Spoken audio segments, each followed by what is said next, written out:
Hi, Gabe Teran, Oxnard City Council. I am here at the Fremont Tot Lot here in the Fremont North neighborhood. This is one of multiple playgrounds across the city that is finally getting replaced. And like many others, it is several decades old and has far exceeded its typical lifespan.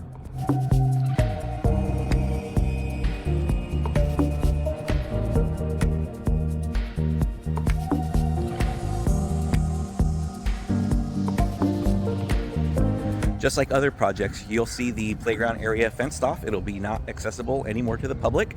At this particular job, we'll see it completed around May. So thank you very much. Talk to you soon.